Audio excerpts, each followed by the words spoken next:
ఎలా జీవించాలి, ఎలా ప్రభువును కలిగి ఉండాలి, ఎలా ప్రభు యొక్క సన్నిధానంలో కూర్చోవాలి, ఎలా బ్రతకాలి, ఎలా నిలబడాలి అనేది దేవుడు తన గ్రంథము ద్వారా మనకు తెలియపరిచాడు.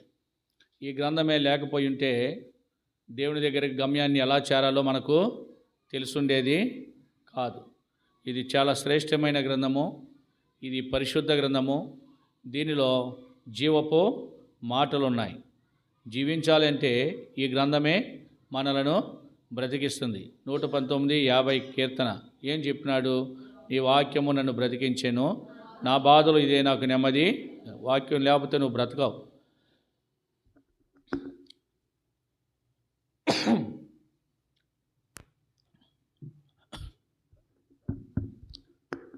వాక్యం లేకపోతే మనము బ్రతకలేము.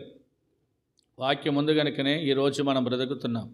వాక్యం అంటే దేవుడు ఉన్నాడు కనుకనే నీవు నేను కూడా బ్రతుకుతున్నాం. దేవుని సేవించే వారము ఉండాలి, దేవునికి ఇష్టంగా బ్రతకాలి, దేవుని ఆత్మతో సత్యంతో ఆరాధించే ఆరాధకులుగా ఉండాలి, దేవుడు చెప్పినట్టుగా నడిచే వ్యక్తులుగా మనము ఉండాలనేదే వాక్యం మనం నేర్పించే మార్గం. చూడండి, మనం చదువుని భాగంలో దేవుడు తన ప్రజలతో, అనగా ఏ ప్రజలనైతే దేవుడు కలుగజేశాడో, ఏ ప్రజలనైతే దేవుడు ఆశీర్వదించుకుంటూ వచ్చాడో, ఏ ప్రజలనైతే బానిసలుగా ఉన్నవారిని విడిపించుకుంటూ వచ్చాడో, నడిపిస్తున్నాడో, ఆ ప్రజలందరితో కూడా ఈ మాటలు చెప్తున్నాడు. ఆనాడు ఇశ్రాయేలీలతోనే కాదు, ఈనాడు మనతో కూడా అదే మాటలు చెప్తూ ఉన్నాడు. శపింపబడిన దానిలో కొంచెమైనను మీరు తీసుకొని ఎడల మీరు శాపగ్రస్తులై ఉంటారు. జాగ్రత్తగా వినండి. శపించబడిన దానిలో మీరేం చేయకూడదు? కొంచెము కూడా ఏది తీసుకోకూడదు. కొంచెం కూడా తీసుకోకూడదు. ఏదో కొంచెమే కదా అనుకుంటావేమో. కొంచెం కూడా తీసుకోకూడదు. తీసుకుంటే ఆ శాపం మీ మీదకి వస్తుంది. ఆ శాపము మీ మీదకి వస్తుంది. రెండోది ఏమన్నాడంటే, చూడండి, ఇశ్రాయేలు పాలెములకు శాపం తెప్పించి దానికి బాధ కలిగజేస్తారు. శాపగ్రస్తులై అవడమే కాదు, మీతో కలిసి మీ సహోదరులందరికీ కూడా శాపం తెప్పిస్తారు. మీరు చేసిన పనికి ఒకటి చేస్తే ఇశ్రాయేలు, చూడండి, ఇంకా మీకు అర్థం అవ్వాలంటే, బిందెడి నీళ్ళు ఉన్నాయి. ఆ బిందెడి నీళ్ళలో ఇంత విషం చుక్కబడ్డది, ఇంత విషం చుక్క వేసినారు. ఆ బిందెడి నీళ్ళని ఏమైపోతాయి? బిందులో నీళ్ళన్నీ విషం అయిపోతాయి. చుక్క ఒకటే, కానీ నీళ్ళు చాలా ఎక్కువ, అంత పాయిజన్ అయిపోయింది. అలాగే మీరు చేసిన శాపగ్రస్తమైన పనికి ఇశ్రాయేలు దేశానికే లేక ఆ ప్రజలందరికీ కూడా ఏం తీసుకొచ్చి పెడతారు? శాపాన్ని తీసుకొచ్చి పెడతారు. అంతేకాదు, ఇంకేమన్నాడు? వారికి బాధ తీసుకొస్తారు. శాపం తేవడమే కాదు, వారిని బాధించేవారుగా ఉంటారు. బాధలు తెచ్చేవాళ్ళు మీరే. తర్వాత ఇంకేమన్నాడు?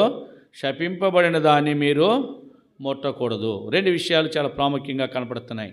శపించిన దాన్ని తీసుకోకూడదు, రెండవది దాన్ని ముట్టనే టచ్ చేయకూడదు అసలే. ఒకేలా చూసి అలా వదిలేస్తావేమో, పోలే దేవుడు చెప్పాడు కదా ఎందుకులే అని చూచి పట్టుకొని వదిలేస్తావేమో.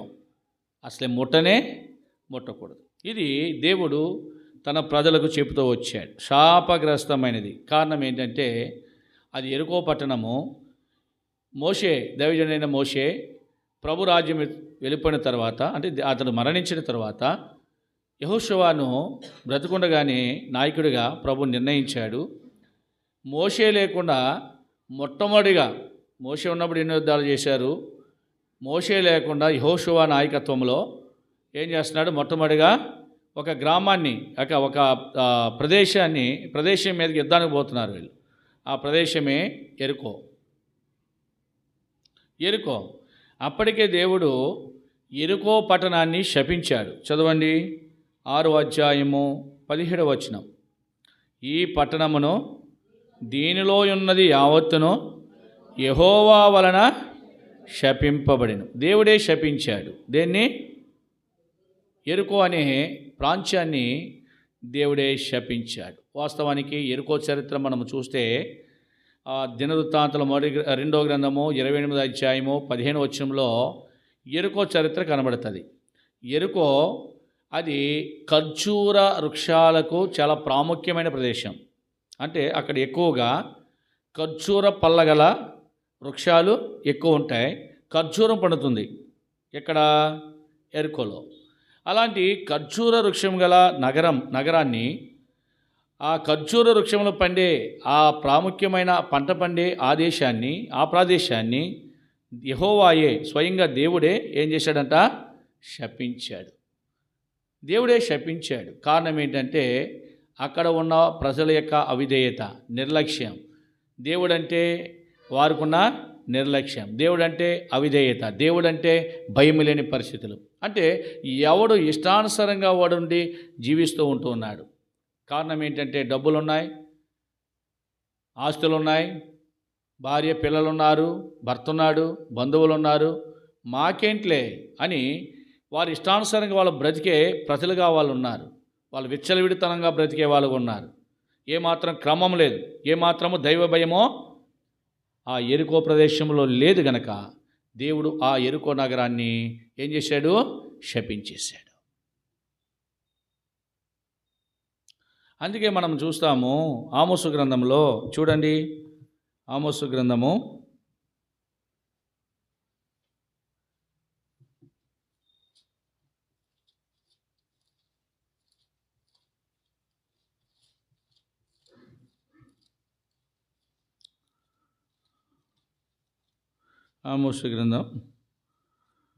3వ అధ్యాయం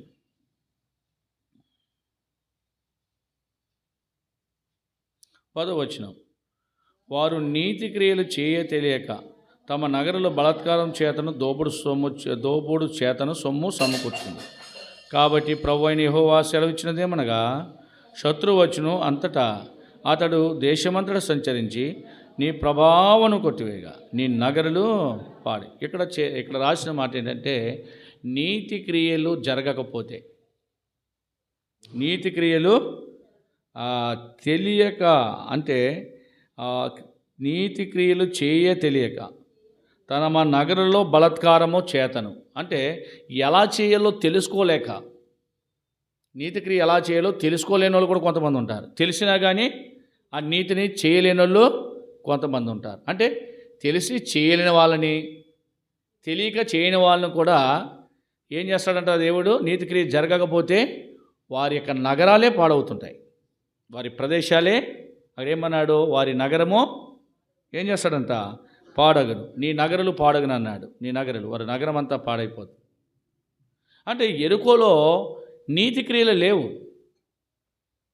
నీతి క్రియలు లేవు, వర్షానుసారంగా వాళ్ళు బ్రతుకుతున్నారు. అందుకే దాన్ని దేవుడి పాడు చేయట కొరకై ఆ నగరాన్ని అంతటి కూడా ఏం చేశాడంట? శపించాడు. ప్రభు వాళ్ళ దగ్గరికి వస్తూ ఉన్నావు, నీతి క్రియ నీవు చేయకపోతే ఎరుగుండి, నీకు తెలియని వాడు కావు. ఎంతోకాలం బట్టి ప్రభు మందిరానికి వస్తున్నావు, వాక్యం వింటున్నావు, ఎలా బ్రతకాలని ఉంటావు, నీ బిడ్డలను ఎలా పెంచుకోవాలని ఉంటుంది, నీ భార్య భర్తలు ఎలా ఉండాలి అన్నీ వింటున్నావు. కానీ నీవేం చేస్తున్నావు? నీతి క్రియలు తెలుసుండి కూడా చేయలేకపోతున్నాం. చేయలేకపోతే ఏమవుతుంది? నగరాలే పాడైపోతుంది, జీవితమే పాడైపోతుంది, బ్రతికే పాడైపోతుంది. సరి చేయబడదు. అర్థమైందా? ప్రార్థన మానకూడదని తెలుసు, ప్రార్థన మానేస్తాం. అర్థమైందా? ప్రార్థన మానకూడదని తెలుసు, ప్రార్థన మానేస్తాం. లోకంలో ఒక అన్యుడు, లోకంలో ప్రభుని ఎరగనవాడు, యేసు ప్రభు అంటే పూర్తిగా అవగాహన లేని వ్యక్తి, ప్రభుత్వాన్ని ఏలే నాయకులు ఏం చేశారు? క్రిస్మస్ రోజున వాళ్ళు మందిరాల్లో క్రీస్తు యొక్క గురించి ఆరాధన చేసుకుంటారని వాళ్ళు హాలిడే ప్రకటిస్తే, ఈ హాలిడేని ఎలాగ ఉపయోగించుకున్నారో తెలుసా ప్రజలు? ఇంటికాడ పప్పులు వండుకోవడం. ఏమండుకోవడం అండి? సెలవు రోజు కదా. పెళ్ళిళ్ళకి పోవడం, ఊళ్ళంటా పోవడం, బంధువులను దర్శించడం, ఈ రకంగా ఏం చేశారు? అన్యుడే, తెలియని ప్రభుత్వమే, ప్రభు గురించి అవగాహన లేని ప్రభుత్వమే ఏమిచ్చింది? హాలిడే. వాళ్ళు హాలిడే తీసేయాలని తీసేయచ్చు, అధికారం వాళ్ళ చేతిలో ఉంది. అధికారం ఎవరి చేతిలో ఉంది అంటే భూమి మీద ఉన్నాం కనుక వాళ్ళ చేతిలో ఉంది, తీసేయవచ్చు. కానీ క్రీస్తు పుట్టుక జరుపుకుంటారు, లేక అంటే క్రీస్తుని జ్ఞాపకం చేసుకుంటారు, ఆరాధన చేసుకుంటారు. ఆ క్రైస్తవులందరూ అంటే ప్రభు బిడ్డలందరూ కూడా మందిరానికి చేరతారని సెలవులు ఇస్తే ఏం చేస్తున్నారు? విశ్వాసులు ఏం చేస్తున్నారు?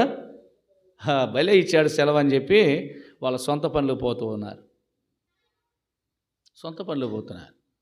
తమ సొంత పనులలో ఏమవుతున్నారు? విశ్వాసులు కొంతమంది నిద్రిస్తున్నారు. ఆ నిద్రపోయే దాంట్లోనే ఉంటే కనుక నీ ఆత్మీయతలో ఏమాత్రం కూడా ఎదగలేదు. ప్రభు కొరకు నిలబడాలా, ప్రభు కొరకు జీవించాలా, ప్రభును సేవించాలా.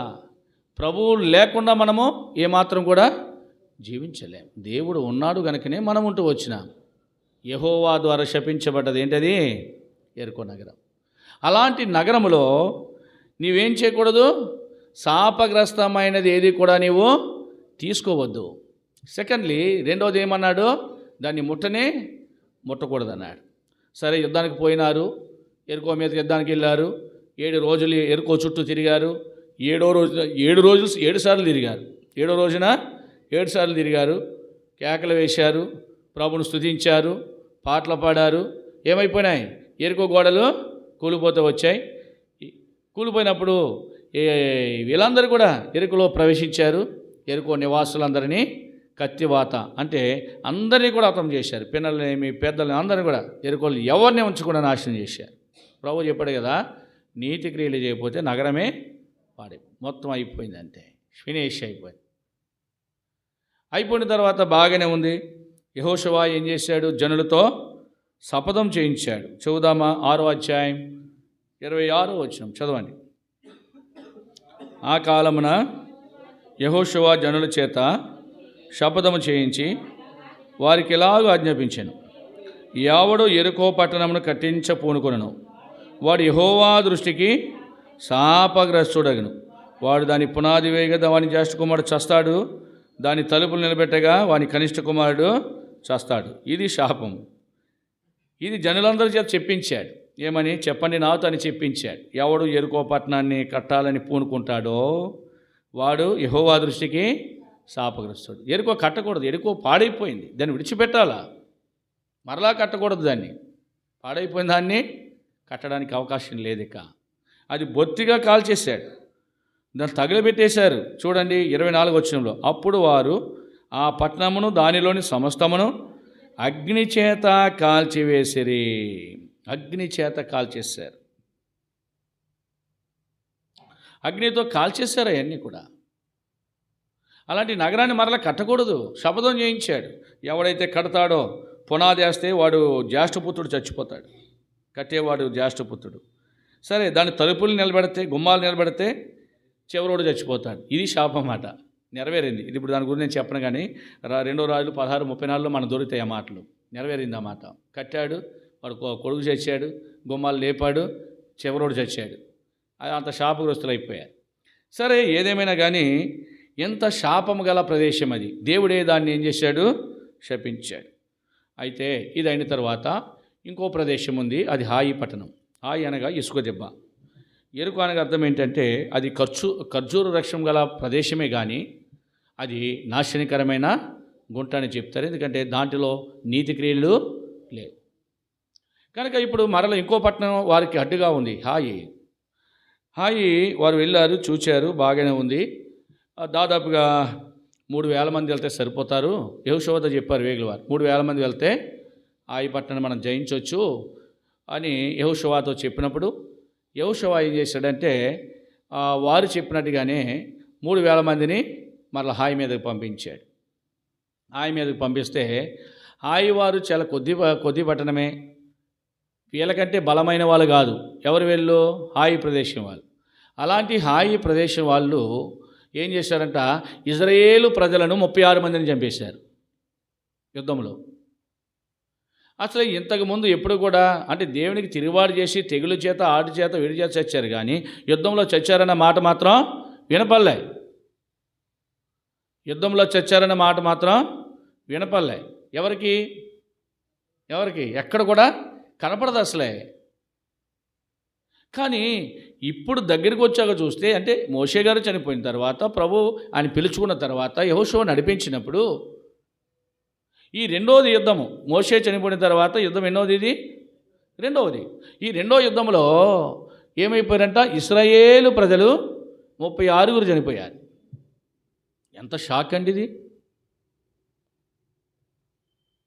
ఇజ్రాయేలు ప్రజలకు ధైర్యం ఉంటుంది, మాకెక్కడ ఓటమి లేదని. దావీదుకు ధైర్యం ఉంది తెలుసా? ఏం ధైర్యం అది? నాకెక్కడ ఓటమి ఉండదు, యెహోవాయే నా బలం అంటాడు. యెహోవాయే నా బలం. అందుకే దావీదు చేసిన యుద్ధాల్లో ఎక్కడ కూడా ఓడిపోలేదు దావీదు, అన్ని విజయాలే. అలాగే ఇశ్రాయేలుకు కూడా ఒక బలం ఉండేది, నాకు దేవుడు ఉన్నాడు కదా, మనకు భయం ఏంటిలే అని ఎంతో ధైర్యంతో వెళ్ళిపోయేవారు. నేను వెళ్ళానంటే యుద్ధంలో జయించే వస్తాను కానీ చచ్చిపోను, అలాంటి ధైర్యంతో వెళ్ళేవారు వాళ్ళు. కానీ జరగకూడదు అక్కడ జరిగిపోయింది, తిరిగి రాలేదు. అందులో ఎంతమంది? 3,000 మందిలో 36 మంది తిరిగి రాలే. వాళ్ళు ఏడ్చుకుంటూ ధైర్యం అంతా నశించి పరుగు పరుగున వచ్చి మిగతా వాళ్ళు మిగిలిన వారు 3,000 మందిలో 36 మందిని తీసేస్తే 2,974 అండి, 64 అంతే కదా, 2,900. ఈ 64 మంది పరిగెత్తుకుపోయి యెహోషువాకి విషయాన్ని చెప్పాడు. అక్కడ వాళ్ళ భార్యలు పిల్లలు చూస్తున్నారు, అయ్యో మా డాడీ యుద్ధానికి వెళ్ళాడు, తిరిగి వస్తాడు, ఏమైపోయాడు, ఇంకేముంది, జరగకూడని ఘోరం జరిగిపోయింది, అక్కడ చచ్చిపోయారు వాళ్ళు. జనులందరి గుండెలు కరిగిపోయినాయి అంట. జనులందరి గుండెలు, చదవన మాట 7వ అధ్యాయం యెహోషువ గ్రంథము 7వ అధ్యాయం 5వ వచనం చదవమ్మా. అప్పుడు హాయి వారిలో 36 మనుషులను హతము చేసిరి, మరియు తమ గవని యొద్ద నుండి శవార్యం వరకు వారిని తరిమి మొరాదులో వారిని హతము చేసిరి. కాబట్టి జనుల గుండెలు కరిగి నీరైపోయాయి. గుండె కరిగితే ఎలా ఉంటుంది పరిస్థితి? గుండె కరిగిపోయింది.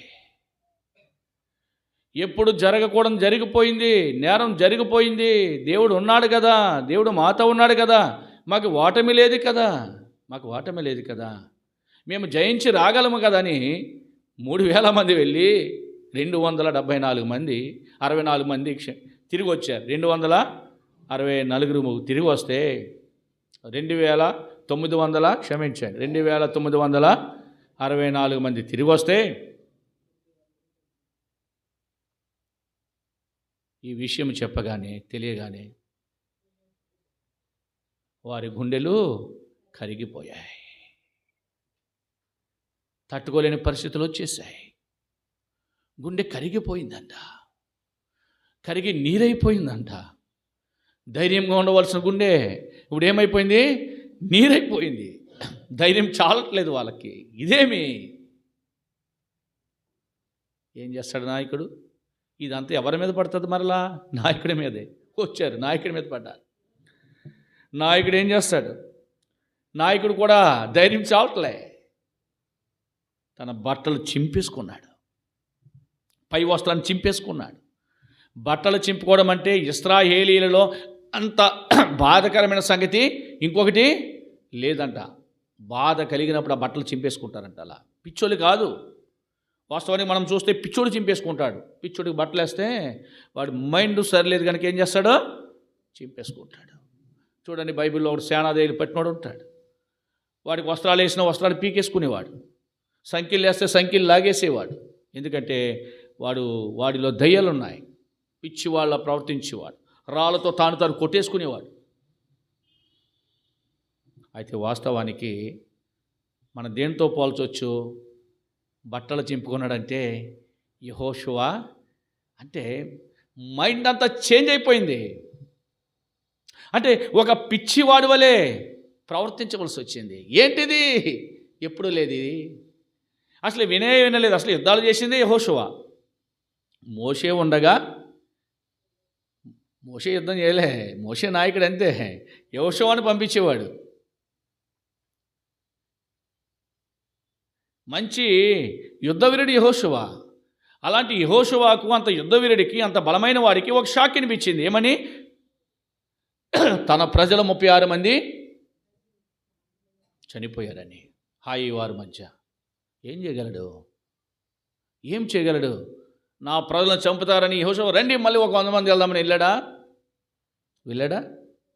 ఏం చేస్తాం మనమైతే, ఏం చేస్తాం? ఇంకా మన జనం ఎక్కువ ఉన్నారు కదా, అసలు వాళ్ళు జయించడం ఏంటి, రండి అని ఏం చేయాలి యెహోషువ? అసలే వాళ్ళందరినీ మళ్ళీ ప్రోత్సహించి తీసుకెళ్ళడానికేమో వాళ్ళకి అవకాశం లేదు. వాళ్ళ గుండెలు కరిగి నేరైపోయింది, ధైర్యం లేదు ఇంకా వాళ్ళకి. అంత జనం ఉన్నారు, మిడతల వలె ఉన్నారు, ఆకాశ నక్షత్రం వలె ఉన్నారు, లెక్కింపలేనంత సైన్యంగా వాళ్ళు ఉన్నారు, కానీ ధైర్యం చాలట్లే. ఏం చేయాలి యెహోషువ అసలే? అయితే యెహోషువ ఉద్రేకపడలేదు. యెహోషువ తన బట్టలు చింపుకున్నాడు. తానును ఇశ్రాయేలు పెద్దలు, రండి పెద్దలారా రండి, ఇలాగా సాయంకాలం వరకు యెహోవా మందసము అంటే దేవుని ముందు నేల మీద ముఖం పడేసుకున్నారు, కింద పడిపోయారు, తలలు వంచారు, ప్రార్థన చేస్తున్నారు. తలల మీద ధూళేసుకున్నారంట, దుమ్మేసుకున్నారు. తలల మీద ఏమేసుకున్నారో? ధూళి. అర్థమైందా? నీచమైన కార్యం ఇదంతా కూడా. అంటే బాధ కలిగినప్పుడు ఇలాంటి పరిస్థితులు వస్తూ ఉంటాయి. బట్టలు చింపుకున్నారు, తల మీద ధూళేసిన, అయ్యా మేము ధూళి లాంటి వాళ్ళమయ్యా, ఏంటి బాధ అని యెహోషువ పెద్దలు అక్కడ ప్రార్థన చేయడం ప్రారంభించారు. దేవుని దగ్గరికి వెళ్ళారు. ఎక్కడికి వెళ్ళారు? ప్రభు దగ్గరికి వెళ్ళారు. నిజముగా ఈ హాయి మీదకి పంపించే ముందు యెహోషువ ప్రార్థన చేస్తుంటే, దేవుని అడుగుంటే ఈ పరిస్థితి వచ్చి ఉండేది కాదు. అర్థమైందా? ఎరుకున జయం చేస్తాం, మనం ఎక్కడికి వెళ్ళినా అన్నీ విజయాలే, పిల్లలని పంపించేశాడంతే. ఇప్పుడు ప్రార్థన చేయగలుగుతూ వచ్చాడు. ప్రార్థన చేస్తే ఉదయం మొదలుకొని సాయంకాలం వరకు భోజనం లేదు. అర్థమైందా? ఉదయం మొదలుకొని ఉపవాసంతో కన్నీళ్లతో ఎంతో మొరపెడుతున్నాడు యెహోషువ. అక్కడేమో జనులందరూ ఏమైపోయినారు? వారి గుండెలు కరిగి నీరైపోయి ధైర్యం లేకుండా వాలుపడున్నారు. ఎవరికీ ధైర్యం లేదు. అలాంటి పరిస్థితులలో యెహోషువతో దేవుడు మాట్లాడుతూ వచ్చాడు. ఇప్పుడు ఉదయమే మాట్లాడవచ్చు కదా, ఉదయం మాట్లాడలే. మధ్యాహ్నం మాట్లాడవచ్చు కదా, మధ్యాహ్నం మాట్లాడలే. ఎప్పుడు వచ్చింది? ఎప్పుడు వచ్చింది? ఎప్పుడు దాకా వచ్చిందండి ఇది? సాయంత్రం వేళ అయిపోయింది. ఉదయం మొదలుకొని చదవండి. యెహోషువ గ్రంథం 7వ అధ్యాయం 6వ వచనం. యెహోషువ తన బట్టలు చింపుకొని తాను ఇశ్రాయేలు పెద్దలు సాయంకాలం వరకు యెహోవా మనసుని నేల మీద మొక్కలు మోపు తమ తలల మీద ధూళి పోసుకొనిచ్చు. అడుగుతున్నారు, అయ్యో ప్రభువా, యెహోవా మమ్మల్ని నశింపజేసినట్లు అమోరీయులకు వీళ్ళందరికీ లోకువైపోయాం. ఇప్పుడు అందరికీ లోకువైపోతారు కదా. అమోరీయులు అందరూ అనుకుంటారు ఇశ్రాయేల్ ఆఫ్టర్ ఎంతమంది హాయి పట్టణం మీదకి వెళ్ళి గెలవలేకపోయారు, ఇశ్రాయేల్ ప్రజలు 36 మంది చచ్చారని సంఖ్య ఇచ్చేస్తాడు కదా, లోకమే కదా ఆ దేశానికి.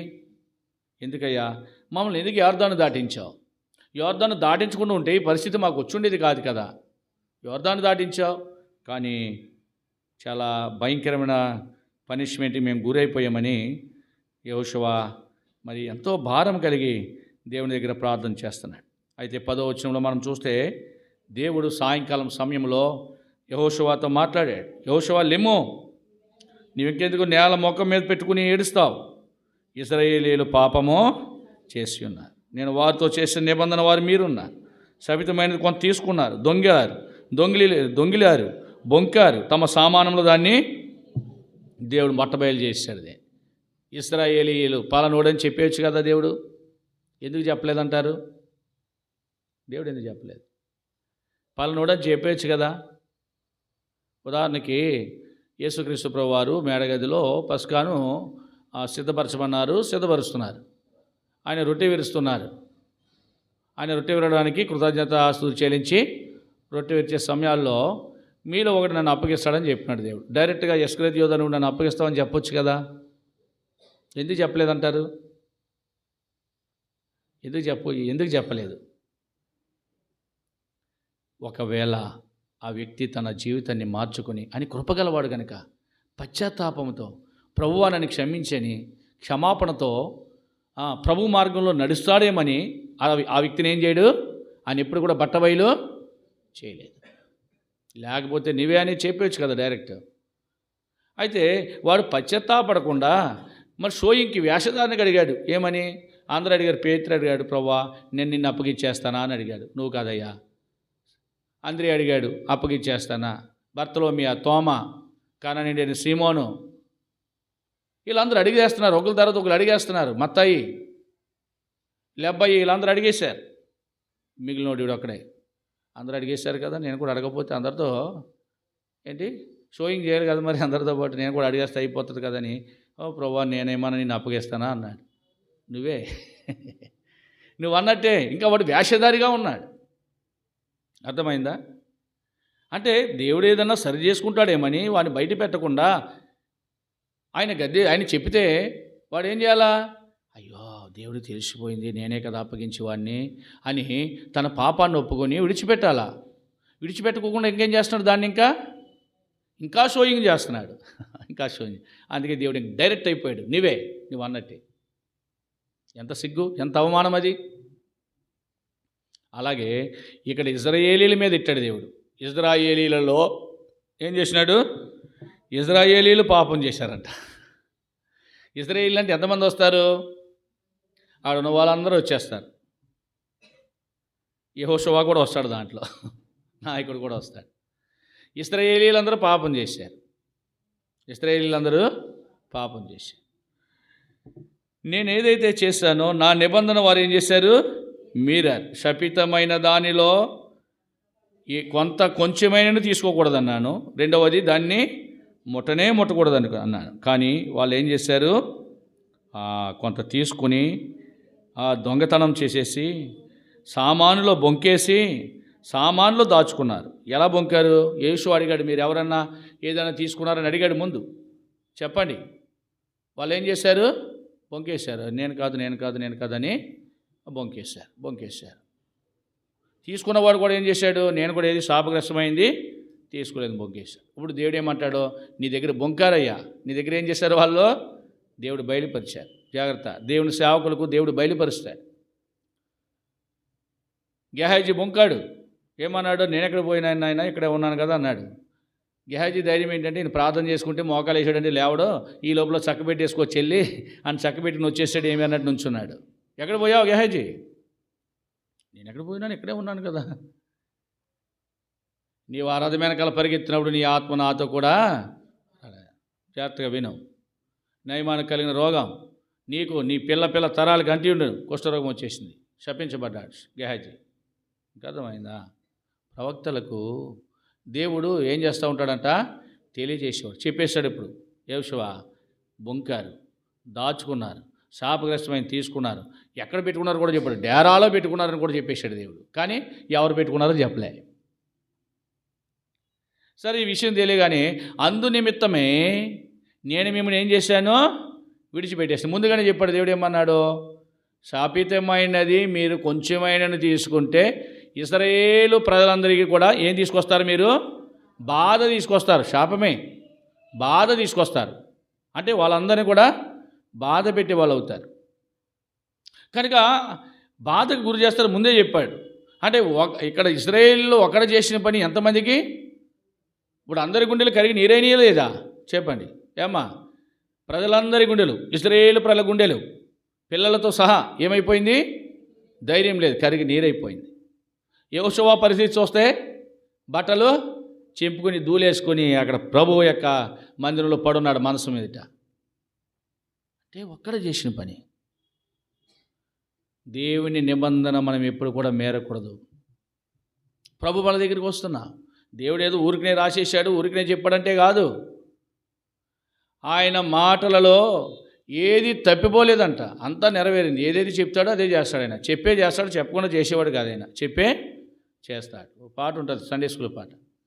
చెప్పలేను బాబోయ్ ప్రభు గొప్పతనాలు, చెప్పి చేస్తాడు చిత్రమైన పనులున్నా, చెప్పి చేస్తాడు చిత్రమైన పనులున్నా. చెప్పలేను బాబోయ్ ప్రభు గొప్పతనాలు, కానాల్లో పెండ్లి విందులో వాటన్నీ వైనముగా మార్చివేశాడు. ఆయన చెప్పే చేస్తాడు. చెప్పకుండా ఏదియో చేసేవాడు కాదు. ఆయన చెప్పినప్పుడు వినాలి.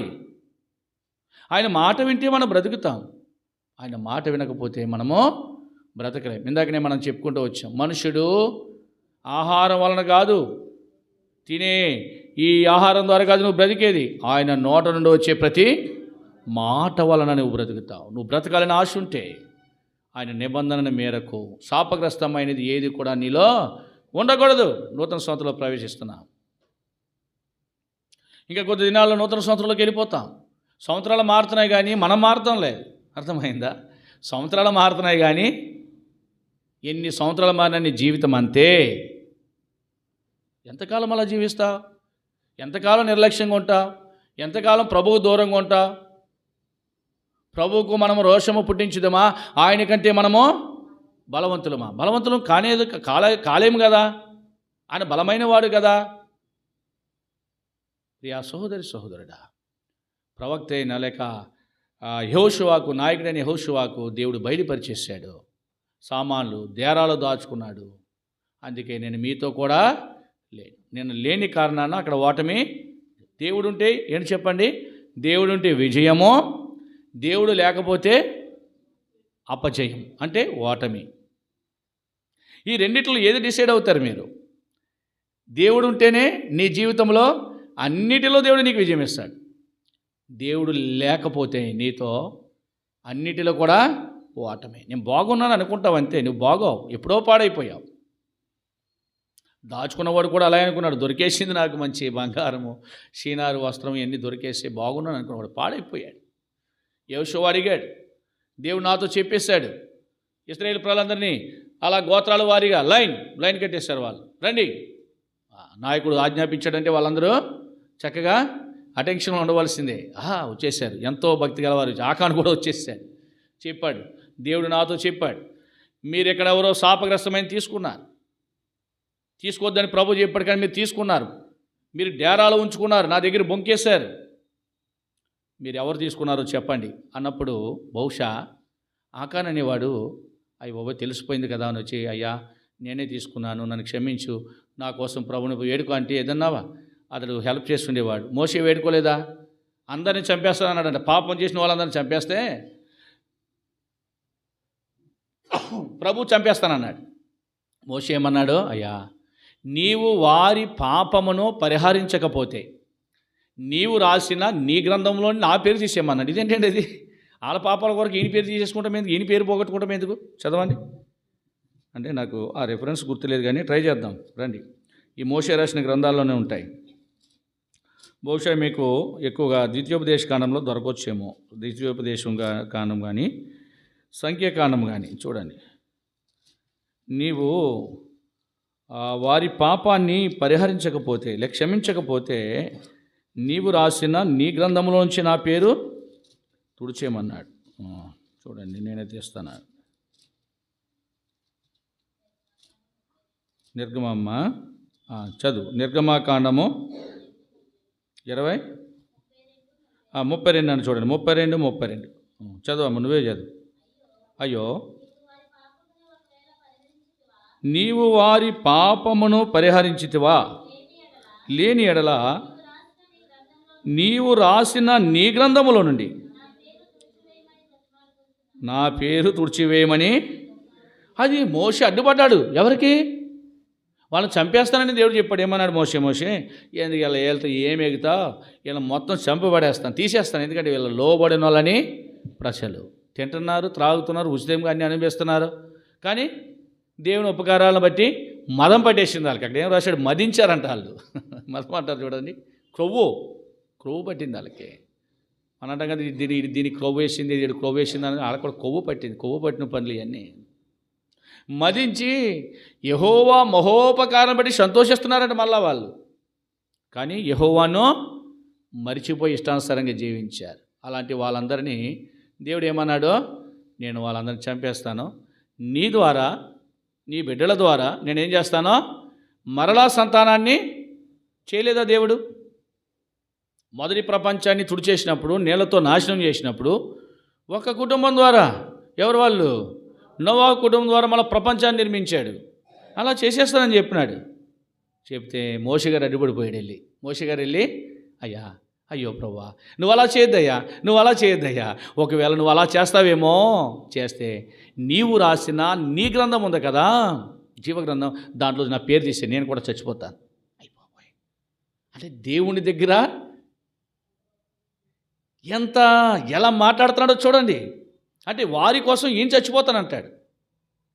అసలు యేసు ప్రభువే ప్రజల కొరకు చచ్చిపోవడానికి వస్తే ఈయన అంటాడో నేను కూడా పాపంలోండి అంటే నా పేరు తీసేస్తే మరి పరలోకం లేదు కదా. ఆ పేరున్న వారికి, ఆ గొర్రెపిల్ల జీవగ్రంథం మందు పేరున్న వారికే, పేరు లేని వాళ్ళకి చావే. అయితే దేవుడు ఏం చేశాడు? లేదయ్యా, సంపన్నులు అయితే నీ రిక్వెస్ట్ నేనేనానులే, సరే నీ గ్రంథంలోంచి పేరు తీసేయనులే, వాడిని క్షమిస్తాను. వాడిని ఏం చేస్తానో క్షమిస్తాను. అయ్యో, మోషే అడ్డుపడిపోయాడు. అలా ఒకవేళ ఆ పాపం చేసినవాడు యెహోషువ ప్రకటించినప్పుడు ముందుకు వచ్చుంటే దేవుని దగ్గర అడ్డుపడి ఉండేవాడేమో. ఎవరు?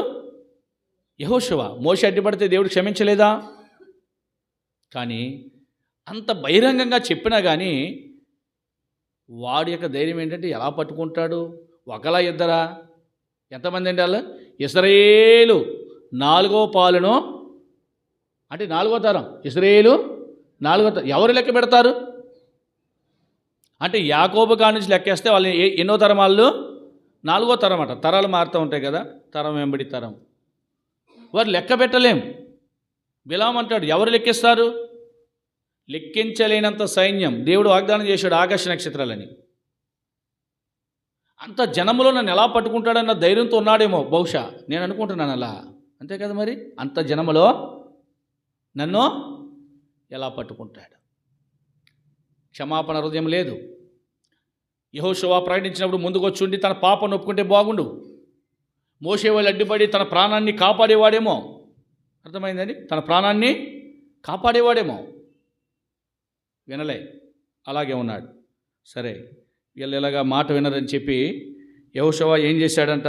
చదవండి, 16వ వచనం, 7వ అధ్యాయం 16వ వచనం.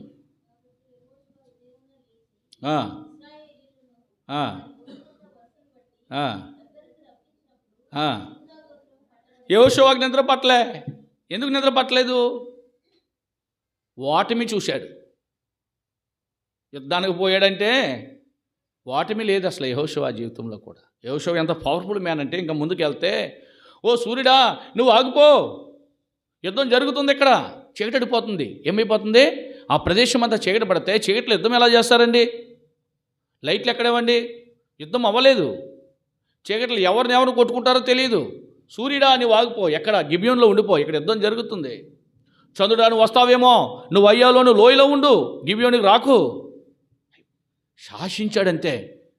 చూడంట, అయ్యో యెహోషువ చెప్పాడు నేను ఆగిపోతాను. ఇదేంటండి? యెహోషువ మాట ఎవరు విన్నారు? చంద్రుడు, అయ్యో యెహోషువ గారు చెప్పారు, దేవుడు నాకు సెలవు ఇచ్చాడు, నేనేం చేస్తాను?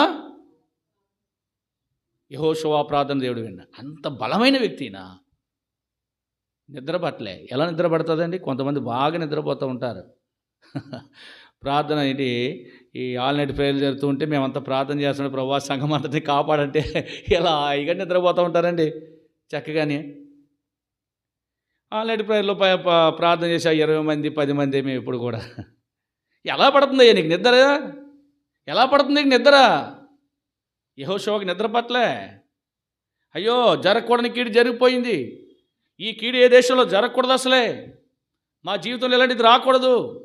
ఉదయం లేచిపోయాడు అంటే. ఇంకా యెహోషువ ఎప్పుడు లేచాడు? ఉదయం లేచాడు. ఇప్పుడు గోత్రాల వరుసను బట్టి రమ్మన్నాడు. లైన్ కట్టారు, రండి రండి రండి రండి. యోధా గోత్రం పట్టబడ్డదంట. ఏ గోత్రం పట్టబడ్డది? ఇజ్రాయేలు 12 గోత్రాల్లో ఏ గోత్రం పట్టబడ్డదంట? తర్వాత చదవండి, 17వ వచనం. యోధా వంశం దగ్గరికి వచ్చినప్పుడు జరహీల వంశం పట్టబడ్డది. అంటే యోధా గోత్రంలో ఇంకో వంశం, అంటే వంశం ఉంటారు కదా, పిల్లలు ఉంటారు కదా, జరహీలు పట్టబడ్డారు. తర్వాత పురుషుల వర్షణ దగ్గర పురుషుల మటుకే రండి జరహీలు అని చెప్పినప్పుడు లబ్ధి పట్టబడ్డాడంట. ఎంత ఫిల్టర్ చేశాడు చూడండి యెహోషువ, ఎంత జ్ఞానంతో చేశాడు చూడండి. పోనీ అప్పుడన్నా ఆకారన్నవాడు ముందుకు వచ్చేసయ్యా నేను పాపం చేశాను అని చెప్పుకోవచ్చు కదా. అది దొంగతనం చేసినోడు చెప్పట్లే. చెప్తే అందరికీ బహిరంగం అయిపోద్ది. ఒకవేళ నువ్వు చెప్పకపోయినా బహిరంగం చేయడానికి దేవుడు సిద్ధంగా ఉన్నాడు. జాగ్రత్త. నువ్వు ఒప్పుకోకపోయినా నీ పాపాన్ని బట్టబయలు చేసే దేవుడు ఉన్నాడు. ఇప్పుడు ఎవరు చదవక మాట. జబ్దీ మనవుడు పట్టబడ్డాడు. వరుసను బట్టి దగ్గర రప్పించినప్పుడు యోధా గోత్రములోని జరాహు ముని మనవుడును జబ్దీ మనమడును కర్మీ కుమారుడైన దొరికాడు. ఇప్పుడు ఎవరైనా ఆకాను పట్టబడ్డాడు. ఎంత ఫిల్టర్ చేశాడండి. అసలు ఆహాను ఊహించుకుని ఉన్నాడు. ఆకాను ఊహించుకుంటాడా? అనుకుంటాడా? ఇంతమంది జనాంగంలో లెక్కించలేని నక్షత్రం వలె ఉండే ఈ ప్రజలలో ఎలా పట్టుకుంటాడు? ఏదో చెప్పాడు, అది మళ్ళీ వెళ్ళి చెప్పేశామంటే చాలా నవ్వులు బాలైపోతాం.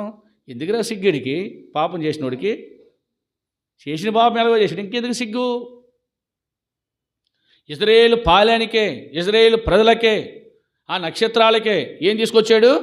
బాధ తీసుకొచ్చాడు. వాళ్ళ గుండెలు నీరైపోయినట్లుగా చేశాడు. నాయకుడికి నిద్ర లేకుండా చేశాడు. ఎంత బాధ అండి! నాయకుడికి నిద్ర ఉందా? నిద్ర పట్టిందా? అంటే దేవుడు కూడా నీ విషయం అంత శ్రద్ధ తీసుకుంటున్నాడు. దేవుని సేవకుడు కూడా నీ విషయం అంత శ్రద్ధ తీసుకుంటున్నాడు. నీ కోసం ఎంతో ప్రార్థన చేస్తూ ఉంటే సులువుగా చెప్పేస్తావు, పాస్టర్ గారు నా కోసం ప్రార్థన చేయండి అంటావు, కానీ నువ్వు ప్రార్థన రావు. అర్థమైందా? పాస్టర్ గారు నా కోసం ప్రార్థన చేయండి అంటావు, కానీ నువ్వు ప్రార్థన రావు. నాయకుడు నిద్ర పట్టకుండా ఉంటే ఇటు చక్కగా పడుకున్నాడు, అన్నీ ఉన్నాయి కదా, దొరికేసింది, కావాల్సినంత బంగారం దొరికేసింది. పట్టబడ్డాడు. ఇప్పుడు ఎలాగా? వర్షం బట్టి తీసుకొచ్చినప్పుడు పట్టబడ్డాడు. ఇంకెవరైనా లేరు, దేవుడు చెప్పేశాడు, పట్టబడ్డాడు. ఎలా ఫిల్టర్ చేశాడు, ఎంత జ్ఞానంతో ఫిల్టర్ చేశాడు చూడండి. ఆహా, యెహోషువ జ్ఞానం చూస్తే సొలొమోను జ్ఞానంతో సరిపోయినట్లుగా ఉంది. ఎంత అద్భుతం ఆ మాట! అంత జనంలో పట్టబడ్డాడు. అయితే యెహోషువ అన్నాడు, ఎంతగా ప్రేమతో పిలిచాడో చూడండి. చదువమ్మ 19వ వచనం. అప్పుడు యెహోషువ ఆకానుతో, నా కుమారుడా, ఇశ్రాయేలు దేవుడైన యెహోవాకు మహిమను చెల్లించి ఆయన ఎదుట ఒప్పుకొని నీవు చేసిన మరుగు చేయక నాకు తెలివి వేడుకొనుచున్నానని చెప్పగా. ఎంత ప్రేమించాడు ఆ నాయకుడు! అంత పాపము చేసి ఇశ్రాయేలు ప్రజల్లో 36 మందిని చనిపోవడానికి కారణమైన పదే ఎవరు చేశారో చెప్పండి అని అడిగినా కానీ చెప్పకుండా దాక్కుండి బొంకేసి దూరం గుండా ఆ వ్యక్తి పట్టబడినప్పుడు అలాంటి ఏం చేయలేదు. ఒరే ఎలాంటి రాని వాడిని 4 పీకాల. అతను పీకకపోయినా పక్కనున్న వారికి చెప్పేసి వాడిని వెంటనే కొట్టించేయాల. ఎంత ప్రేమతో మాట్లాడాడు చూడండి. నా కుమారుడా, ఏమన్నాడు? My son. దేవుడు నిన్ను ఎంత ప్రేమిస్తున్నాడు. యెహోషువలో దైవ ప్రేమను మనం చూడగలం. దేవుడు కూడా అంతే. నువ్వెంతో పాపం చేసావు, ఎంత అపరాధం చేసావు, ఎంతో శాపగ్రస్తమైనవి తీసుకున్నావు, శాపగ్రస్తమైనవన్నీ నీ దగ్గర పెట్టుకున్నా కానీ ఈరోజు కూడా దేవుడు నిన్ను ప్రేమిస్తున్నాడు. నా కుమారుడా, నా కుమార్తె, యెహోవాకు మహిమ చెల్లించి నీవు చేసినదంతా కూడా చెప్పేసే. దాయికిక ఒప్పుకో, మహిమను చెల్లించి నీ పాపాన్ని ఒప్పుగా అంటున్నాడు. ప్రభు బల దగ్గరికి వస్తున్నావు. ఆనాడు యెహోషువ అన్నాడు, ఈనాడు దేవుడే స్వయంగా నీతో మాట్లాడుతున్నాడు. ఓ నా కుమారుడా, ఓ నా కుమార్తె, నువ్వు యెహోవాకు మహిమ చెల్లించి నీ జీవితంలో ఇప్పటి వరకు నీవు చేసినదంతా కూడా ఏం చేయాలా? ఒప్పేసుకో. ప్రభు దగ్గర ఒప్పేసుకో. విడిచిపెట్టు. ప్రార్థన మానేసావా? ప్రభు నన్ను క్షమించి ఒప్పేసుకో. ఆరాధన దూరంగా ఉన్నావా? ఒప్పేసుకో. ఇంకా కానివి ఏవైనా నీలో ఉన్నాయా? మనుజాషలు ఒప్పేసుకో. అయితే వంకడానికి ఇంకా అవకాశం లేదు. ఎవరికి? ఆకానికి. ఎంత ప్రేమించాడు నాయకుడు. నా కుమారుడా, ఎంత మృదువైన మాట అది. ఎంత ప్రేమించాడు అని. అసలు ఒరే ఏరా అంట మనమైతే, ఇంత ఘోరమైన దుష్కార్యం చేసావేంటంట మనమైతే అని. అలానే నా కుమారుడా, మై సన్, యెహోవాకు మహిమ చెల్లించు. మొట్టమొదటిగా ఎందుకు మహిమ చెల్లించాలా? నువ్వు పట్టబడినందుకు. రెండవది, నువ్వు చేసినదంతా కూడా ఆయన దగ్గర ఒప్పేసుకో. అయితే పట్టుకుంది ఏంటది? భయము. వణుకుతున్నాడు. నేను పాపము చేసిన మాట నిజమే. అందరూ ఆశ్చర్యపోయారు. అందరికీ ఆశ్చర్యం వేసింది. చదవమ్మ మాట 21 వచ్చినకు వచ్చేయాల. దోపుడు సొమ్ములో ఒక మంచి షీనారు పై వస్త్రమును, 200 తులముల వెండిని, 50 తులముల ఎత్తుగల ఒక బంగారు కమిని నేను చూచి వాటిని ఆశించి తీసుకుంటేని, అదిగో నా డేరా మధ్య భూమిలో దాచబడి ఉన్నది, ఆ వెండి దాని క్రింద ఉన్నదని ఉత్తరమిచ్చి తాను చేసినదంతయో ఒప్పుకొనేను. ఏమన్నాడు? అయ్యా, నేను పాపం చేసిన మాట నిజమే. దోపుడు సొమ్ములో ఒక మంచి షీనారు పై వస్త్రము. ఆ వస్త్రం పేరుని చెప్పండి. షీనారు పై వస్త్రం, పైన వేసుకునేది మాట. ఇశ్రాయేల్ అంటే యూదులకు, ఇశ్రాయేల్కి వస్త్రాధారణ ఎలా ఉంటుందంటే, ఈ వస్త్రాలు ఉంటే ఈ వస్త్రం పైన ఇంకొక పై వస్త్రం ఉంటుంది. అది దొంగిలించడం బాగుందంటది. షీనారు చాలా ఖరీదైన వస్త్రం అంటది. సరే, 200 తులముల వెండిని తీసుకున్నాను, 50 తులముల ఎత్తుగల బంగారు కమ్మిని తీసుకున్నాను. నేను వాటిని చూచాను. మొట్టమొదటిగా ఏం చేశాను, నేను వాటిని చూడగానే నాకు ఆశ కలిగింది. చూడగానే ఏం కలిగింది? ఆశ కలిగింది. ఆశించి ఏం చేశాను, తీసిపోయి నా ఇంటి మధ్యలో డేరాలో భూమిలో దాచిపెట్టేశాను. ఏమన్నాడో దానిని భూమిలో ప్రవేశి దాచిపెట్టేశాడు. పైనుంటే ఎవడన్నా చూస్తాడని. కొంతమంది పూర్వము డబ్బు భూమిలో దాచేవారు. ఎక్కడన్నా దొరికిందనుకోండి తెచ్చేసి ఏం చేసేవారండి, దొరికిన డబ్బు. అలా చాలామంది గురించి విన్నాను. అలాంటి వాళ్ళు కూడా దొరికిన డబ్బుతో శాపగ్రస్తులై వాళ్ళు కూడా చచ్చిపోవడం కూడా, ఆ చెయ్య కాలు పడిపోయి నోటి మాట పడిపోయి అలా చనిపోయిన వాళ్ళు కూడా చాలామంది ఉన్నారు. భూమిలో దాచిపెట్టేవారు డబ్బును. ఎక్కడ దాచిపెట్టేవారు? నాణ్యాలు ఎక్కువ ఉండే కదా, ఇది భూమిలో దాచిపెట్టేవారు. అలాగే వీడు కూడా, ఈ ఆకానని వ్యక్తి కర్మీ కుమారుడు భూమిలో దాచిపెట్టేశానయ్యా.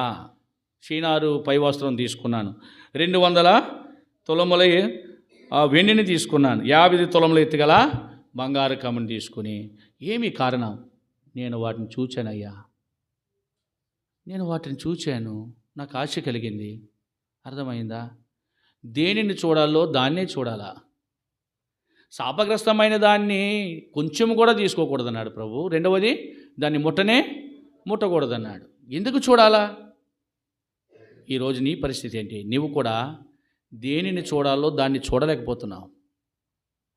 అర్థమైందా? దేనిని చూడాలో దానిని చూడలేకపోతున్నావు. చూడకూడదు దాన్ని చూస్తున్నావు, నీకు ఆశ కలుగుతుంది. చూడకూడనిది చూశాడు.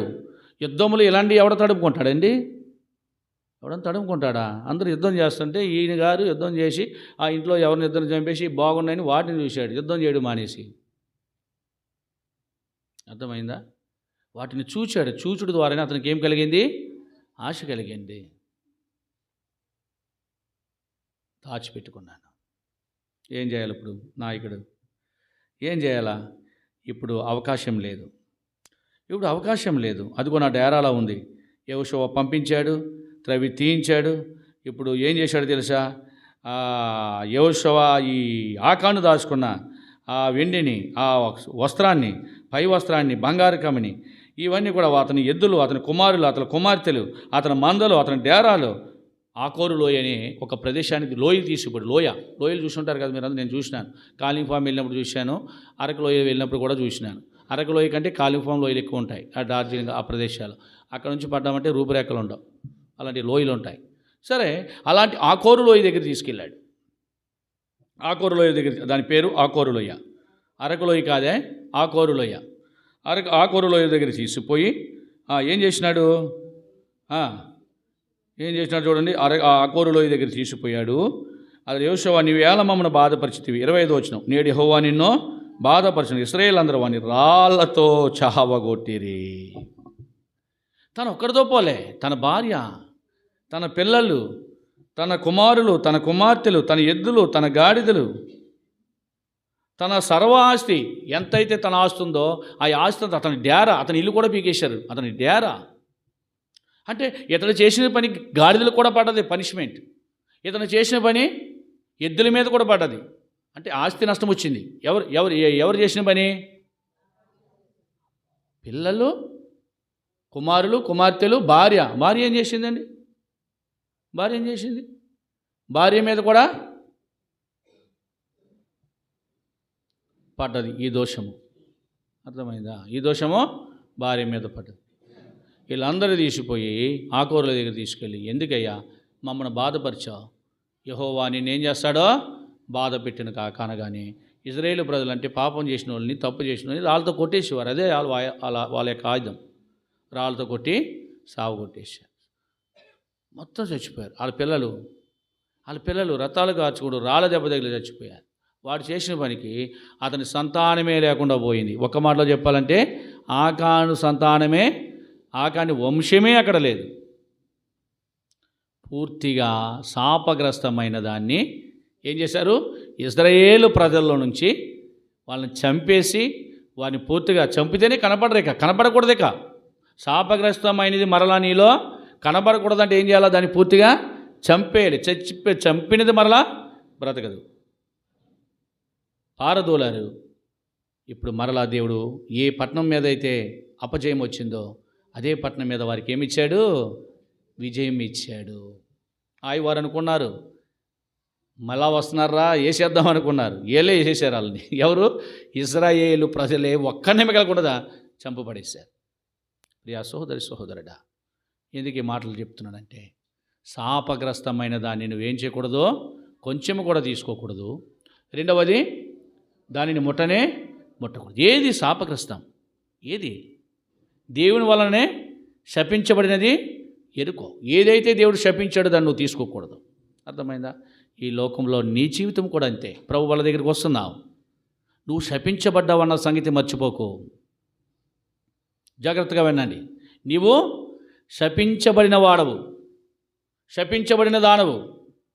నీ వలన నేల శపించబడ్డది. చదవండి, ఆదికాండం 3వ అధ్యాయం. ముగించుకుంటాం రండి త్వరగా. మనం ప్రభు వాళ్ళు ఏకీవించే ముందు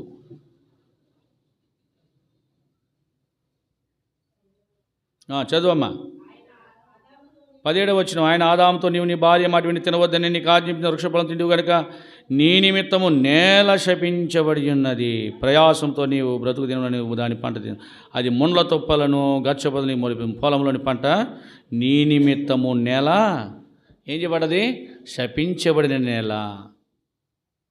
ఏ నేలనైతే దేవుడు శపించాడో అదే నేల నుంచి నిన్ను దేవుడు తీశాడు. నీకు అర్థమైందా? నేల ఏం చేయబడ్డదు? ఇప్పుడు మానవుడు శపించబడ్డాడు, చేయకూడని పని చేసి శాపగ్రస్తుడైపోయాడు. మానవ ఆశలను ఏం చేయాలంటే, ఇప్పుడు మనము మానవ ఆశలను కొంచెమైన లోన పెట్టుకోకూడదు, వాటిని ముట్టకూడదు. పేతురు గారు అంటాడు, చదువుదామా? పేతురు రాసిన మొదటి పత్రిక రండి. పేతురు రాసిన మొదటి పత్రిక 4వ అధ్యాయము 2వ వచనం చదవండి. అట్టి మనస్సును ఆయుధముగా ధరించుకుని శరీర విషయములో శ్రమపడిన వాడు శరీరమందు జీవించే మిగిలిన కాలము ఇక మీదట మనుజాశలను అనుసరించి నడుచుకొనక. చాలు, అక్కడ చాలక్క. మనుజాశలను అనుసరించి నడుచుకోకూడదు. మనిషికి ఆశలు ఉంటాయి. ఆశించాడు, ఇది మనిషిగా బట్టి ఆకాను ఆశించాడు. అర్థమైందా? చూచాడు, ఆశించాడు. ఈ లోకంలో మరి మనిషికి ఉండే ఆశలను ఆశించకూడదు. మనిషికి ఏం ఆశలు ఉంటాయండి? ఏ ఆశలు ఉంటాయి? ఆశపడవలసిన వాటి కొరకు ఆశపడం. అనిత్యములైన వాటి కొరకు ఏం చేస్తాం? నిత్యమైన వాటి కొరకు ఆశపడం. అనిత్యమైన వాటి కొరకు ఏం చేస్తాం? బంగారం కోసం ఆశపడతాం, ఇల్లు కోసం ఆశపడతాం, భార్య కొరకు ఆశపడతాం, భర్త కొరకు ఆశపడతాం, బిడ్డల కొరకు ఆశపడతాం, ఉద్యోగాల కొరకు ఆశపడతాం, డబ్బు కొరకు ఆశపడతాం, ఇంకా దేనికైనా కానీ ఈ లోకంలో దేనికైనా కానీ ఏం చేస్తాం అంటే, మనిషికి ఉండే ఆశలన్నీ ఎక్కడన్నాడు? మనుజాశలు అన్నాడు. ఈ లోకంలో ప్రతి దానికోసం నువ్వు ఆశపడతా ఉంటావు, కానీ దానికోసం ఆశపడతావు. అయితే నువ్వు శపించబడావన్న సంగతి మర్చిపోకు. మనుషుడు ఏం చేయబడ్డాడు? శపించబడ్డాడు. నీ శరీరం ఏం చేయబడ్డది? ఆత్మకు శాపం లేదు, శరీరానికి శాపము. అది గుర్తుపెట్టుకోండి. ఆత్మకు శాపం లేదు. నీవు మన్నే కనుక తిరిగి మన్నైపోతావు. ఆత్మ దాన్ని దయచేసి దేని వద్దకి వెళ్ళిపోతుంది. శరీరం శపించబడ్డది. అందుకే ఈ శరీరంతో ఉన్న నీవు ఏం చేయాలా? ఈ లోకాశలకు ఏం చేయకూడదు? ఆశపడకూడదు. ఆశపడుతున్నావు. ఎలా పోతే ఏమంటారండి మా బంధువులు? ఏమా శుక్రవారం ప్రార్థన రాలేదేంటమ్మా? ఏమక్క అంటే, ఎలా పోతే ఏమనుకుంటారండి? పాస్టర్ గారు వెళ్ళాలి కదా, బంధువులు కదా, రేపు మా ఇంటికి రారు కదా. అయిపోయింది. మనుజాశల కొరకు నువ్వు ఆశపడ్డా. ఆదివారం రాలేదన్నా అంటే ఏం సమాధానం చెప్తా? ఏం లేదన్నా, మరి బంధువులు కదా, మరి వెళ్ళాలి కదా, వాళ్ళు ఏదో అకేషన్ పెట్టుకున్నారు, ఆదివారమే పెట్టుకున్నారు, ఏం చేయమంటారు? మా బంధువులు మేము కాదంటామన్నా. ఆశ పెట్టుకున్నాం. ఎవరి మీద? నీ బంధువుల మీద ఆశ పెట్టుకున్నా.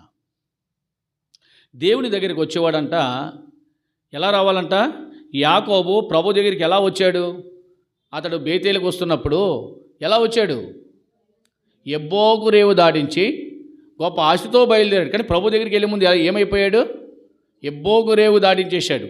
భార్యలను, దాసీలను, పిల్లలను, ఆస్తిని అంతా పంపేసి ఒక్కడిగా మిగిలిపోయాడు. నీకు అర్థమైంది? ఇది మనుజాశలు కాదు. యాకోబు ఎందుకు పంపించేశాడమ్మా అనుకుంటాను ఒకసారి. నాకు చాలా కాలం అర్థం కాలేదు ఆ విషయం. ఎందుకు పంపించేయాలో, వాళ్ళతో కలిసి ప్రార్థన చేయొచ్చు కదా అనుకుంటాను నేను. వాళ్ళుంటే భార్య మీద ఆశ ఉంటుంది, వాళ్ళుంటే బిడ్డల మీద ఆశ ఉంటుంది, వాళ్ళుంటే డబ్బు మీద ఆశ ఉంటుంది, వాళ్ళుంటే వీటి మీదకి వెళ్ళిపోతూ ఉంటుంది. మీకు అర్థమైందా నేను చెప్పేది? అందుకే యాకోబు ఎంత ప్రక్షాళన చేయబడ్డాడంటే అందరినీ పంపించేశాడంట, ఒక్కను కూడా ఉంచుకోలేదంట. అంటే చిల్లి గవ్వ కూడా ఉంచుకోలేదు. ఓ పాట పాడుతున్నారు చక్కగాని, చిల్లి గవ్వ కూడా మీతో రాదంట, చిల్లి గవ్వ కూడా మీతో రాదు, ఏది ఉంచుకోలే, ఒక్కడిగా మిగిలిపోయాడు. దేవుని దగ్గరికి వచ్చేవాడికి ఏమి లేవు, ఏముండకూడదు చెప్పండి, మనుజాశలన్నీ విడిచిపెట్టాలి. నీ భార్య లాగితే ఎక్కడ పోతావయ్యా, ఈరోజు అక్కడ పోదాం, మా అమ్మగారి ఇంటికి పోదాం, అక్కడ ఏదో ఉంది, ఎలా రాపోతే ఎలాగంటది. నువ్వు విశ్వాసవే, కానీ నీ అవిశ్వాసం నడిపిస్తుంది. సొలొమోన్ని అతని భార్యలు ఏం చేశారంట, 700 మంది రాజకుమార్తెలే, మామూలు కాదు వాళ్ళు. ఎలా తిప్పేశారు, విగ్రహారాధన గల వ్యక్తులుగా తిప్పేశారు. చాలా మంచోడు సొలొమోన్, మహాజ్ఞాని. అర్థమైందా? జాగ్రత్త, నీళ్ళకి ఏ ఆశ ఉంది, మనుజాశలు. దేవుని కాదని మనుషులకి ఎక్కువ ప్రాధాన్యత ఇస్తున్నావా? మత్తయి సువార్తలో ప్రభువే చెప్పాడు, నాకంటే తన కుమారునైనను, తన కుమార్తెనైనను, తన భార్యనైనను, తన భర్తనైనా అన్నీ కలుపుకోవాలన్నమాట. దాంట్లో కొన్ని రాశాడు, తన అత్తనైనను, తన బంధువునైనను నాకంటే ఎక్కువగా ప్రేమించేవాడు నాకు పాత్రుడు కాదు. నీకు దేవుడు కావాలా? నువ్వు దేన్ని ఆశిస్తున్నావు? డబ్బును ఆశించి పరిగెత్తిపోతున్నావా? ప్రార్థన మానేసి, ఆరాధన మానేసి నీకు జీవనోపాధి ఉండదని ఆలోచన చేస్తున్నావా? దేవుని మీద నీకు ఆధారం లేదా? ఆశించాడు, చూచాడు, పట్టుకున్నాడు, డేరాలో పెట్టుకున్నాడు, ఏమైనా సుఖపడ్డా? చచ్చాడు. జాగ్రత్త, రేపు నీ పరిస్థితి కూడా అంతే. ప్రభువుల దగ్గరికి వస్తున్నావు, నువ్వు దేన్ని ఆశిస్తున్నావు? ఈ లోకం శాశ్వతం కాదు. చదువుదామా పేతురు రాసిన మొదటి పత్రిక 2వ అధ్యాయం, 1 Peter chapter 2 11 verses చూడండి. 11వ వచనం, ప్రియులారా మీరు పరదేశులను యాత్రికులై ఉన్నారు కనుక ఆత్మకు విరోధముగా పోరాడు శరీరాశలను ఏం చేయాలంట? ఆత్మకే విరోధం అంటే ఏ ఆశలు? మనుజాశలు. దాన్ని ఇంకా క్లారిటీ ఇచ్చాడు, శరీర ఆశలు. అందుకే ఎక్కడంటే గలతీ పత్రికలో రాస్తాడు, శరీర కార్యములు 5వ అధ్యాయంలో రాస్తాడు స్పష్టమైన. ఇప్పుడు అని నాకు వద్దు కానీ, అంటే శరీరాశలు విడిచిపెట్టాలా? ఏం విడిచిపెట్టాలంట? లోకంలో ఉన్నదంతా ఏంటి? లోకంలో ఉన్నదంతయ్యో శరీరాశ, నేత్రాశ. శరీరం లేనిది ఆశలు ఉండవు. ఇవన్నీ శరీరం ద్వారా వచ్చే ఆశలే. శరీరాశ, నేత్రాశ, జీవనం అంటే శరీరమే ప్రధానమైన కారణం. ఈ శరీరంతోనే ఆశించాడు ఆకాను, ఆత్మీయంగా బలపడలేకపోయాడు. చివరికి కుటుంబమే నాశనం చేసుకున్నాడు. శాపగ్రస్తమైనది, నువ్వు శపించబడ్డావన్న సంగతి మర్చిపోకు. ఈ శపించబడిన ఈ శరీరం మీద నీ కోరికలు తీర్చుకోకు, ఈ శరీరానికి ప్రాధాన్యత ఇవ్వకు. ఒక పూట భోజనం మానేసి ఉపవాసం ఉండి ప్రార్థన చేయలేవా? నీవు చచ్చిపోతావా? నిలబడలేవా దేవుని కొరకు? నేను ఉండలేనన్నా, నేను కూర్చోలేనన్నా. ఎందుకు ఉండలేకపోతున్నావు? నీ శరీరానికి ఎక్కువ నువ్వు ఏం చేస్తున్నావు? ప్రాధాన్యత ఇస్తున్నావు. శరీరాన్ని, దాని క్రియలను ఏం చేయాలంట? విసర్జించాలి. ఇది ఆత్మకు విరోధమే. శరీరాన్ని ఇచ్చాడు కానీ శరీరాన్ని దేవుడు ప్రేమించలేదు. నీ శరీరమే నేను పాడు చేస్తాను, నీ శరీరమే నీకు శత్రువు. ఈరోజు ఎవరు శత్రువు చెప్పండి? నీ శరీరమే నీకు శత్రువు. జాగ్రత్త. అదే మరణం. శరీరం మరణకరమైన దాన్ని నువ్వు ప్రేమిస్తున్నావు, మరణకరమైన దాన్ని నువ్వు ఆశిస్తున్నావు. ఎక్కడో కలిసి వస్తున్నాడు, 1 లక్ష రూపాయలు పోయినావు ప్రార్థన మనిషి. ఏమి ప్రయోజనం అండి? వాడు లోకమంతా సంపాదించుకుని దేవుని ఆత్మ పోగొట్టుకుంటే, ప్రాణం పోగొట్టుకుంటే వాడికి ఏం ప్రయోజనం? సంపాదించుకో, లోకాన్ని సంపాదించుకో, అదంతా వ్యర్థమన్నాడు. ఏమన్నాడు? వ్యర్థమన్నాడు. ప్రియా సహోదరుడా, దేవుని కంటే ఎక్కువగా దేన్ని ప్రేమించి. ఇదంతా ఆత్మకు శాపగ్రస్తమైనది. ఏంటి చెప్పండి? శరీరము. ఇప్పుడు ఏం చేయకూడదు? శరీరంలో కొంచెమైనా పని చేయకూడదు. శరీరంతోనే ఉన్నాం కానీ శరీర క్రియలు నీలో కొంచెమైనా పని చేయకూడదు. వాటిని ముట్టనే ఏదో ఒకసారి ఏదో చేసేద్దాంలే, చెందేద్దాంలే, ఒకసారి వెళ్ళొచ్చేద్దాంలే అంటే అర్థం ఏంటి? నువ్వు ముడుతున్నావు. వాటి కోసం పరిగెడుతున్నావు. అందుకే ఈరోజు నీకు ఆత్మీయమైన క్షేమమో లేదు. నీ శరీరమే నిన్ను కృంగదీసేస్తుంది. నీ శరీరం నేను పాతాళానికి నడిపిస్తుంది. నీ శరీరం నేను ఆరిన అగ్నిలో పడేస్తుంది. నీ శరీరము నీ జీవితాన్నే, నీ నగరనే, నీ దేశాన్నే, నీ బ్రతుకునే, నీ కుటుంబాన్నే నాశనం చేస్తుంది. కనుక శాపగ్రస్తమైన శరీరం మీద నువ్వు ఏం చేయాలంట? ఆశలు పెట్టుకోకూడదు. ఒకడు అలాగే పెట్టుకున్నాడు. ఓ నా ప్రాణం అన్నాడు, తినుము అన్నాడు, త్రాగు అన్నాడు, సుఖించన్నాడు. అనేక సంవత్సరాలు చాలినంత ఆహారం నీకు ఉందని చెప్పాడు శరీరంతో. చివరికి ప్రభు వచ్చి నవ్వుకున్నాడంట. వెర్రోడా ఏమన్నాడు? దేవుడు వచ్చి ఏమన్నాడు? వెర్రోడా అంటే పిచ్చోడా, నీకు వెర్రి పట్టిందిరా, ఈ రాత్రి నీ ప్రాణం పోతే ఇవన్నీ ఏమైపోతాయి? చచ్చాడు. ఏమైపోయింది? ఇంకెనకాల అనుభవించే వాళ్ళు లేరు. అర్థమైందా? అనుభవించు రాజు అన్నాడు కానీ వెనకాల అనుభవించే వాళ్ళు లేరు. అనుభవించు రాజుని ప్రాణంతో చెప్పుకుంటే ఆ ప్రాణం పోయింది, పాతాళానికి పోయింది. జాగ్రత్త సుమా. అందుకే అన్నాడు, కాబట్టి ప్రతి మనుషుడు తను తాను పరీక్షించుకోవాలి. నువ్వు దేవునికి ఎక్కువ ప్రాధాన్యత, నీ ఉద్యోగానికి కాదు. దేవునికి ఎక్కువ ప్రాధాన్యత నీ భార్యకు కాదు. దేవునికి ఎక్కువ ప్రాధాన్యత నీ భర్తకు కాదు, నీ బిడ్డలకు కాదు. ముందు దేవునికి ఇచ్చిన తర్వాతే భార్యని ప్రేమించు, భర్తను ప్రేమించు, బిడ్డలను ప్రేమించు. నేను విసర్జించమని చెప్పట్లే. దేవుని కంటే ఎక్కువగా నువ్వు వారిని ప్రేమించావా? నువ్వు దేన్నైతే ఎక్కువ ప్రేమిస్తావు దేవుడు దాన్ని నీకు దూరం చేస్తాడు. జాగ్రత్త. నువ్వు దేన్నైతే ఎక్కువగా ప్రేమిస్తావో దేవుడు దాన్ని ఏం చేస్తాడో. యాకోబు బాగా ప్రేమించేశాడు. ఎవరిని? లేయా కంటే ముందు చచ్చిపోయింది ఆమె. ఎవరు? జాగ్రత్త. రాహేలు లేపబడ్డది కనుక దైవ ప్రేమలో మునిగిపోయాడు. ఎవరైనా? యాకోబు. చాలా మర్మాలు ఉన్నాయి. దేవుని కంటే ఎక్కువ నువ్వు దేన్నన్నా ప్రేమించావా అది నీకు దూరం అయిపోతుంది. మనుజాశలు ఇవేంటి చెప్పండి? ఇవన్నీ మనుజాశలు. శరీరం ఏమైంది? శపించబడింది. శపించబడిన దానిలో కొంచెం కూడా ఏం చేయకూడదు, మనలో ఉండకూడదు, తీసుకోకూడదు. రెండవది దాన్ని ముట్టనే పరీక్ష చేసుకోండి. ప్రభువాల దగ్గరికి వెళ్తున్నావు, ఒకవేళ మనుజాశలు నాలో ఉన్నాయా? ఇంకా వివరించాలని చాలా ఉంది కానీ సమయం లేనని విడిచిపెడుతున్నాను. మీకు మీరే పరీక్ష చేసుకోండి. ఇంకా మరలా 2026 సంవత్సరం నూతన సంవత్సరంలో నూతన ఆరాధన ఉంటుంది మనకి. అంతే. ఈ పాత సంవత్సరం అంతా అయిపోయింది. పాత సంగతులు గతించిపోతున్నాయి. కొత్త సంవత్సరాలు ప్రవేశపెట్టే ముందు ఈరోజే ఈ బల్ల దగ్గరే నువ్వు తీర్మానించుకో, సరి చేసుకో అన్నాడు యెహోషువ అన్నాడు. ఎవరున్నారు రండి మీరు ఒప్పుకోండి అంటే మోషే వాళ్ళు అడ్డుపడి, నిజంగా నేను అనుకుంటున్నాను మోషే వాళ్ళు అడ్డుపడిపోనేమో. ప్రోవా పోన్లే ఆ బిడ్డ ఒప్పుకున్నాడు, క్షమించు తండ్రి అని యెహోషువ దేవుని బ్రతిమాలేవాడేమో, కానీ రాలేదు. చివరి వరకు రాలేదు. జాగ్రత్త. చివరి వరకు నిర్లక్ష్యంగా ఉంటావా? చదవండి సామెతలు 28:14 అనుకుంటా. చదవండి సామెతల గ్రంథము. దేవుడు మరలా మాట్లాడుతున్నాడు, నిన్ను హెచ్చరిక చేస్తున్నాడు. దూరం అవ్వుకో. ప్రభు మాట్లాడుతున్నాడు, పెడచెవిని పెట్టకు, పరీక్షించుకో. కాబట్టి ప్రతి మనుషుడు తను తాను పరీక్ష చేసుకుని అలాగు చేసి ఆ రొట్టెని తిని ఆ పాత్రలోనిది త్రాగమని ప్రభు హెచ్చరిక చేస్తున్నాడు. 13 చదవండి. 28:13. అతిక్రమలు దాచిపెట్టేవాడు వర్ధిల్లడు, వాటిని ఒప్పుకొని విడిచిపెట్టేవాడు కనికరాన్ని పొందుతాడు. అర్థమైందా? నీళ్ళు ఇంకా అతిక్రమలు దాచిపెట్టావా? ఆకాని ఏం చేశాడు? దాచాడు, ఒప్పుకోలే. పట్టబడ్డాక ఒప్పుకున్నాడు. పట్టబడిన క్రితం ఒప్పుకుంటే జాగ్రత్త. నువ్వు ఒప్పుకోకపోతే నీ పాపం నిన్ను పట్టేస్తుంది. జాగ్రత్త. ఎవరు పట్టుకుంటారు నిన్ను? ఎవరో నన్ను పట్టుకోలేరేమనుకుంటావు. నీ పాపమే నిన్ను పట్టేస్తుంది, బట్టబయలైపోతుంది. నువ్వేం చేయలేవు. ఇంకా దేవుడు చక్కని అవకాశం నీకు ఇచ్చాడు. అతిక్రమలు దాచిపెట్టేవాడు వర్ధిల్లాడు. అక్రమమైనవి వాటిని ఒప్పుకున్నావా? విడిచిపెట్టావా? ఆనాడు మోషే అడ్డుపడినట్టుగా యేసుక్రీస్తు ప్రభువుల వారు తండ్రి కుడిపార్శ్వం విజ్ఞాపన చేసి అడ్డుపడి నీ పాపాన్ని క్షమిస్తాడయ్యా, నీ అతిక్రమాలు క్షమిస్తాడయ్యా, నీ పాపాలన్నీ సముద్ర అగాధంలో పడేస్తాడయ్యా. అమ్మా ఇప్పుడైనా మారు మనసు పొందు, ఇప్పుడైనా విడిచిపెట్టు. నూతన సంవత్సరంలో ప్రవేశిస్తున్నా. నూతనమైన కార్యాలు దేవుడిని చేయడానికి ఇష్టపడుతున్నాడు. ప్రియా సోదరుడా, దేవుని మాటను తృణీకరించుకో. శాపగ్రస్తమైనది నీలో ఉంచుకోకో. దేవుడు మాట్లాడినప్పుడు ఒప్పుకొని విడిచిపెట్టు. మనకు మనమే పరీక్షించుకుందాం. కాబట్టి ప్రతి మనుషుడు ఏం చేయాలా? నేను నా అతిక్రమములను ఏం చేస్తున్నానో విడిచిపెట్టేయాలా. ఎక్కడున్నాను? ఏ అతిక్రమంలో ఉన్నాను? ఏ శాపంలో ఉన్నాను? ఏ మనుజాశలో ఉన్నాను?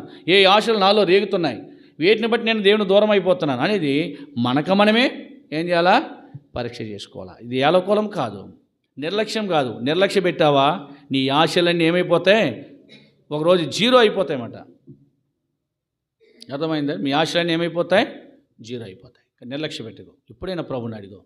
నువ్వు దేవుని రాజ్యం చేరాలంటే, క్షేమంగా నువ్వు ఉండాలంటే, పాలు తేనెలు ప్రయాణించు కానాను దేశంలో నువ్వు ఉండాలంటే ఈ క్షణం అందే ఇప్పుడే విడిచిపెట్టు. ప్రభు నిన్ను క్షమించడానికి సిద్ధంగా ఉన్నాడు. ఒకవేళ విడిచిపెట్టకపోతే ఆయన పట్టుకుంటాడు. యెహోషువలే పట్టుకుంటాడు. చంపబడతాం. జాగ్రత్త. మనం పరీక్షించుకునేలాగిన ఆత్మదేవుడు మనకు సహాయపడిన గాక.